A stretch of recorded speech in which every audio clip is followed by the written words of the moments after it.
Hi guys, welcome back to the channel. In this video, I want to talk about what it's like when your child might be attending a independent school, or if they started in a state school and then moved to an independent school. I've been tutoring two boys for a long time, right through when they were in year 2 to year 6, and now even in year 7. And in this video, I got the chance to speak to their mum about what the impact of that tutoring has had on their education. And they have recently, one of them recently, another one has been in independent school for quite a while now, but they both started in state schools, and then due to the hard work of their mum supporting them, and also the impact of some of the tutoring that they had, they managed to gain places to independent schools. So we're just going to talk a little bit about that. What are the challenges that come with independent schools? And how, although it may appear that the education for independent schools might be better in some ways, but maybe not in others. So hopefully you find this video useful. Hopefully you find some of the information useful when possibly thinking about that route for your own children as well. I also want to say that this is the first time that I've done a sort of interview on video, and the first time that the boys' mums ever had an opportunity to do something like this. So the conversation is pretty freely between myself and her, but yeah, please forgive us because it's the first time that we'd ever done something like this on video before. All right, let's get into it.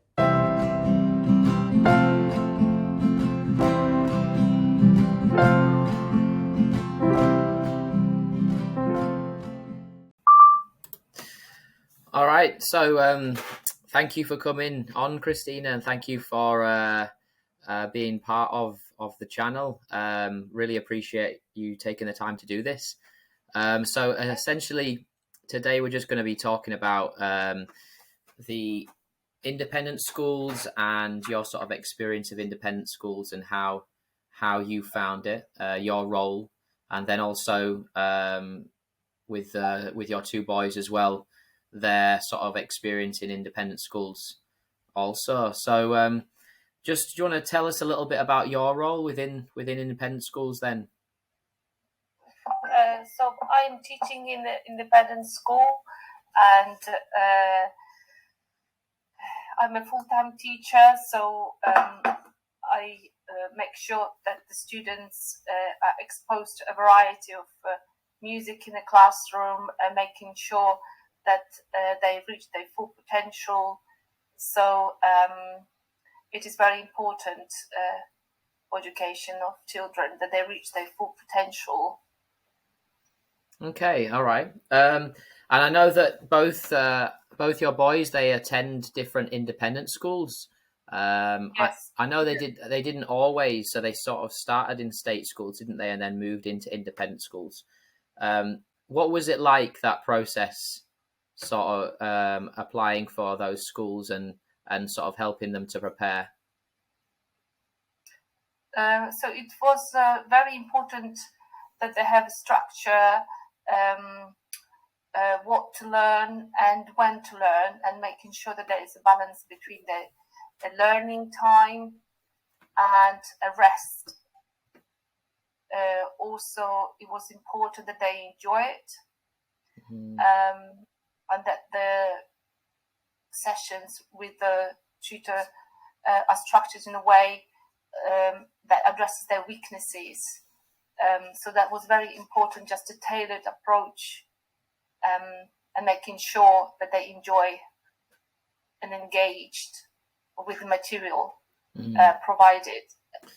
Yeah, and that's tricky, isn't it? Because I think sometimes it's difficult to keep the children motivated throughout that process.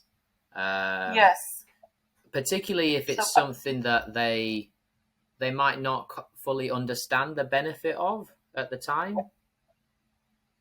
Yes, that's right. So it's engaging them at the level of their understanding. So perhaps if they read the books, talking about the characters of these books, why they enjoy particular characters, particular style of books. So it's tailored approach and child-centered approach to see what they enjoy. Mm. I'm also talking about things from everyday life that perhaps is close and important to them. So that's very important to make sure that they enjoy. Okay, that's great. That's great. Do you know? So obviously they both started out in state school, and I remember when because I've tutored both your boys. I remember from a very early age they started out in state school, and now they're both in independent school. I know that your youngest boy is kind of in a very specific area related to music. Yeah. But how did you find the differences between the sort of the state school and independent school in the way that they deliver and teach the curriculum? I think both settings are good. It depends what suits for the child. If the child is musical, perhaps that could be schools that develop more musical creative side. If the child enjoys sport, then perhaps look for schools that develop sport.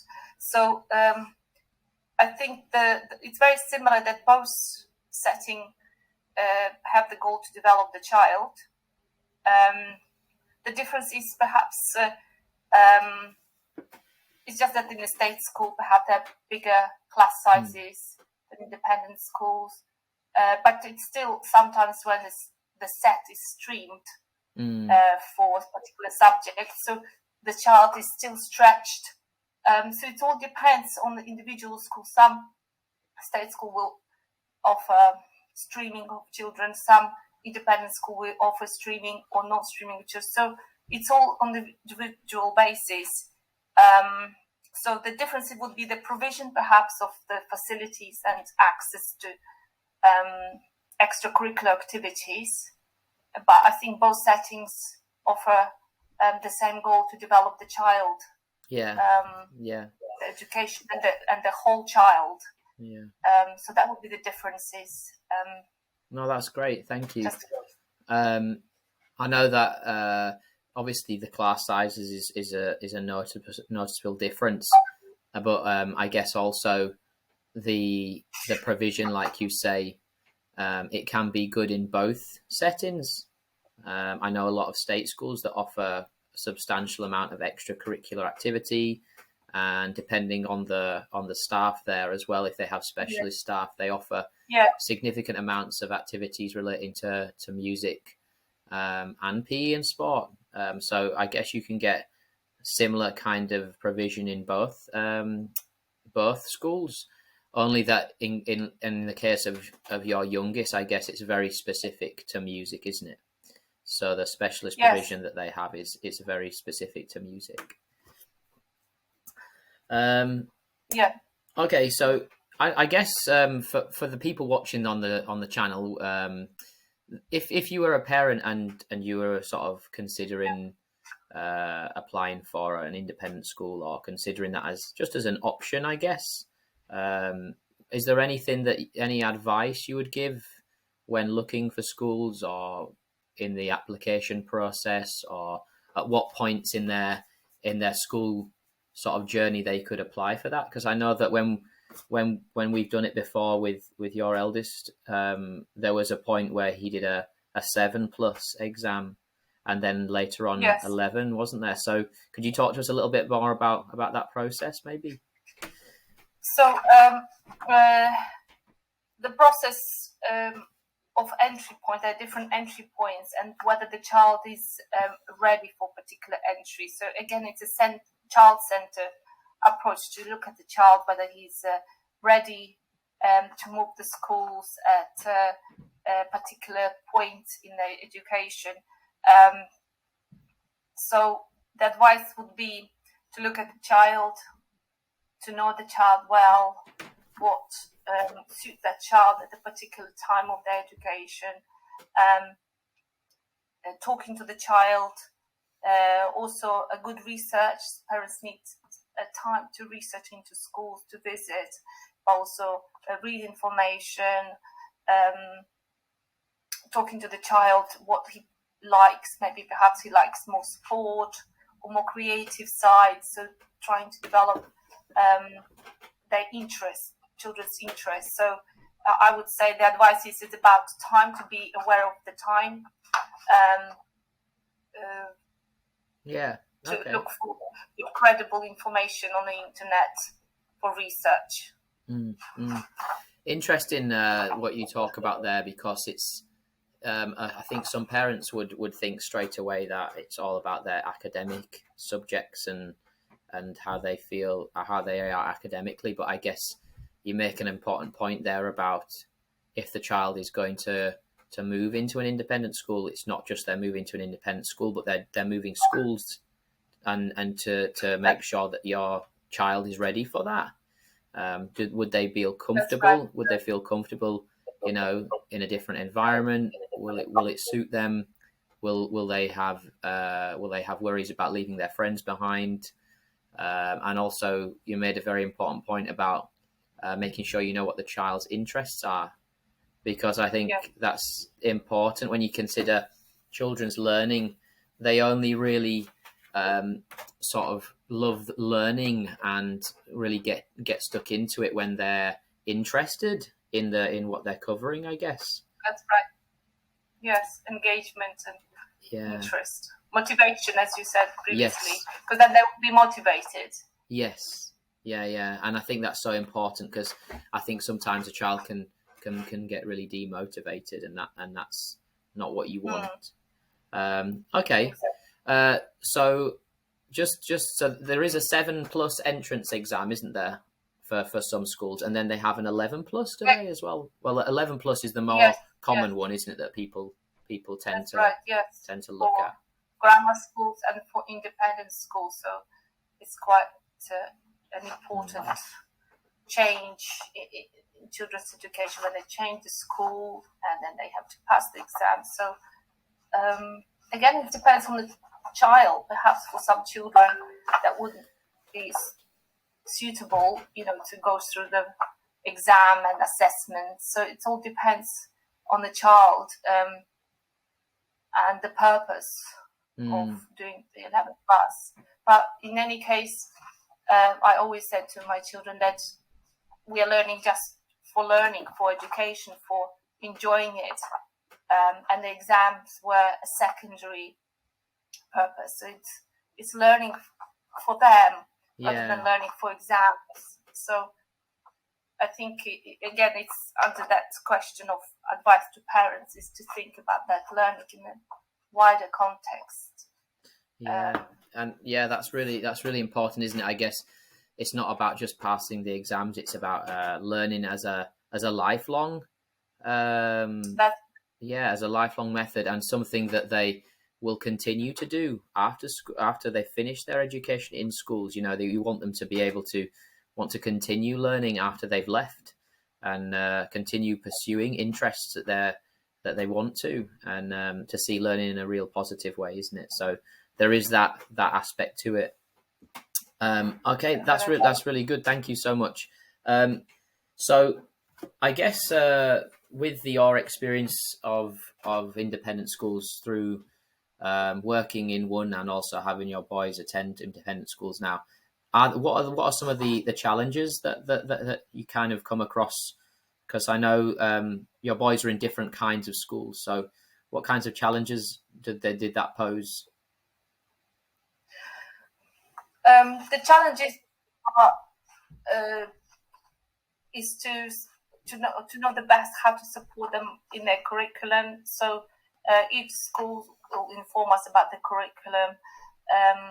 So it's just to get the right balance of encouraging child, but at the same time to give them freedom, perhaps of like doing homework to the best of their ability. Sometimes they're tired, they don't want to do it, so just to allow them to allow that.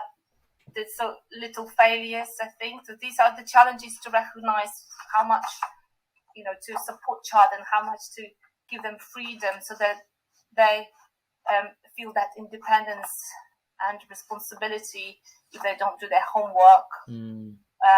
Just to allow them to make some decisions.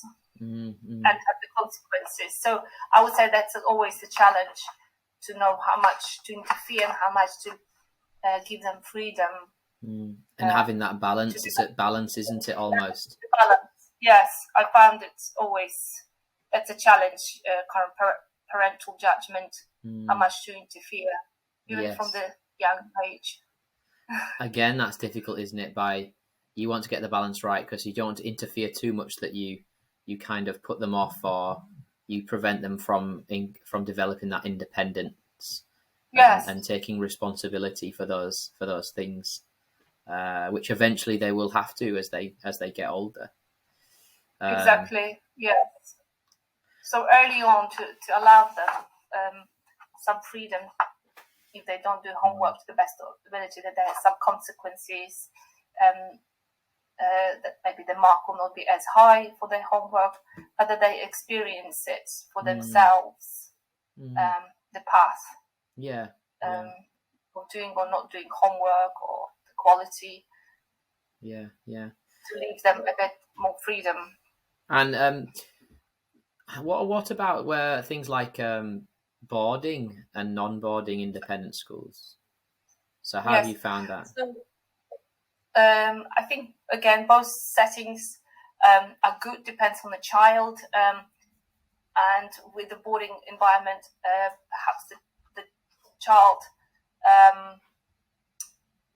is all the time at school, and that the pastoral provision is extended beyond the day school hours, and then the child is developing different interests, because there's a lot of activities, a lot of structured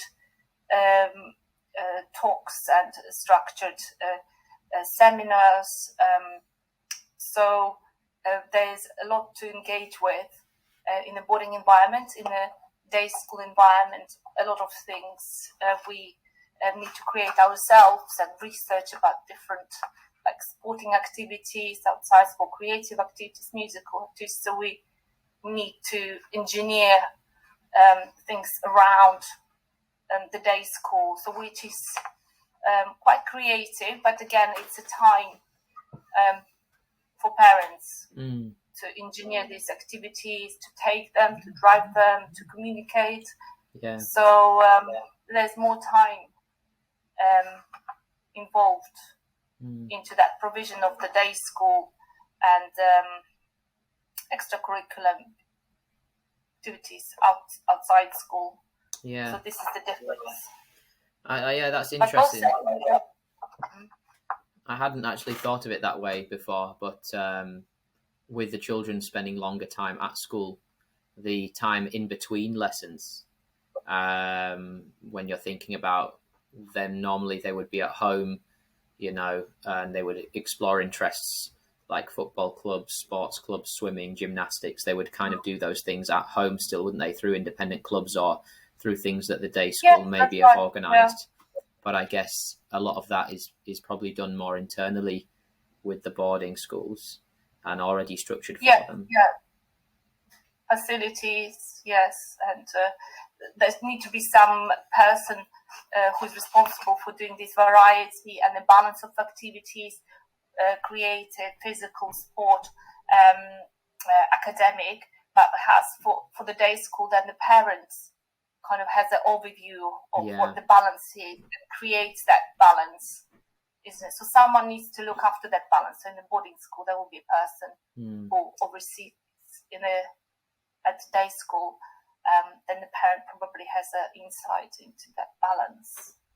And with when thinking about the boarding school, have you seen different interests develop in your child, or have they talked about things that they do outside of their lessons at all?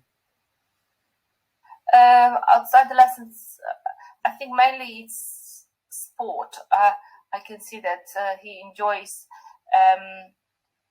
sport, so probably it's a social aspect of the boarding school where they play something together interactively, and I can see that he developed his interest for sport more than he used to be. in a day school, because probably he now realizes it's not just a sport, but it's an interaction, it's a social engagement, and also being outside, fresh air, it's enjoyable. So I think he gradually enjoys sport in the boarding environment. That's interesting. That's really interesting. Okay, thank you for those answers. They're really insightful and provide a lot of really useful information. So I mean, I know that I know both your boys very well. I know that I've been a tutor for them for a long time. So it's been really lovely to see them grow up and develop and and explore their different interests and things. What's your own experience of tuition? I know that obviously I've been a tutor for you for a long time, but not just myself. Other tuition that the boys have had, and have you seen an impact of that? Did it support them when they were with their academic studies? Yes, the tuition was very helpful. Also, they enjoyed that tailored approach when the materials were prepared with the mind of interest, what children were interested in. I felt very strongly that the lessons were prepared in a way that suited his interests, that you've taken the time to research what his interests are, to prepare material. So again, it's time that was allocated by you, which was very, very helpful. And I think they really enjoyed it. And that's really had a huge impact on their motivation and generally the content, what they've learned. Developing enthusiasm as well, which also goes beyond just the content, which was, I think, very, very valuable. And it's also the trust that they developed with you, the trust and just a rapport that they enjoyed the session, they looked forward to it, and they were always quite welcoming when I said, oh, we have a session. So I think that was a very huge impact on their development and on furthering their education and enthusiasm for learning. And I so think that was really, really good. Yeah, that's great. Thank you. I guess it's key, isn't it? It's sort of developing that enthusiasm, keeping them engaged within the process, and building a positive relationship with the child. I think really helps as well. And like you say, if you when the material's been prepared beforehand with the child in mind and it's tailored to their needs, it's more engaging for them, and I guess they look forward to it, don't they, a little bit more. And I think that's really important, and that's where you probably see the most impact when it's been really thought through like that. No, that's really good. Thank you for taking the time again to have this conversation. It's really good to hear your insights, both from teaching in independent schools, but also being a parent as well. I know that it's been a pleasure to see your boys grow up, and I'm sure they'll do great things in the future. So no, it's been really good to have that experience. Just on a last thing before you go, just to any parents out there who might watch this video back, as generally not really just considering independent schools or preparing for exams, from your own experience supporting the boys with their education, can you think of any worthwhile advice that you would give to parents, additional to anything that we've said already? In addition, I would say, for example, if they commit to tuition and having a tutor who helps develop the child, is also to have the consistency, because if there's a consistency and sort of regular pattern, I think it's quite smooth development. And I think it's very important to get that balance again of learning and rest, but that it's consistent, that it has some patterns, some predictability, and then the child knows. Because I know with busy lives, especially now, parents and teachers have very busy schedules.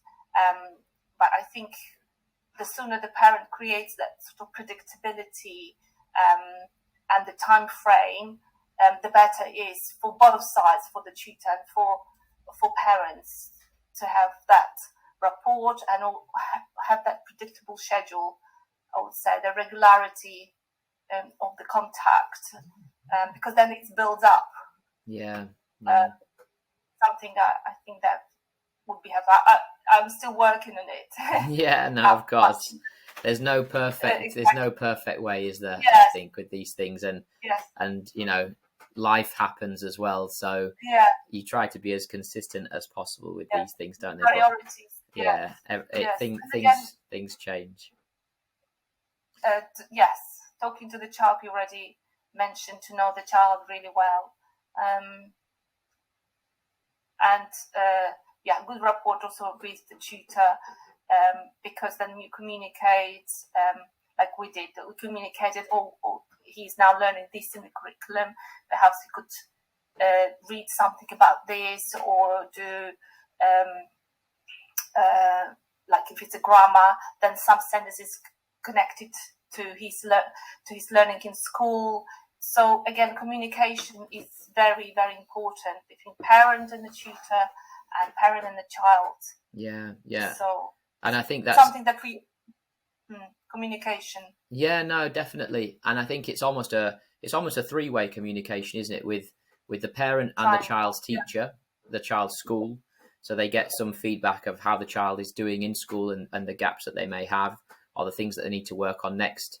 And then from there, the parent then communicating that to the tutor, so that they can support in areas that the child is already working on, to supplement that learning that they're doing in school. And it all sort of links together, so that they can bring it back into school, essentially, and really sort of build up that confidence and thrive. I think it's one of the things that parents often say to us, after sort of a few sessions of tuition, is just the confidence. So the confidence boost it gives to children when they're going back into their classrooms, and they feel like in a class where they may not have known as much, they now feel more confident to express themselves or contribute to the lesson.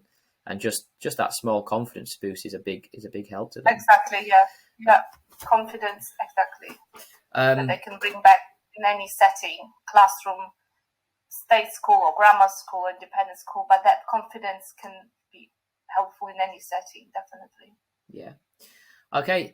Thank you. And I've taken up a bit of your time already, so thank you so much for giving that time. Really appreciate it. Best of luck with the rest of the year.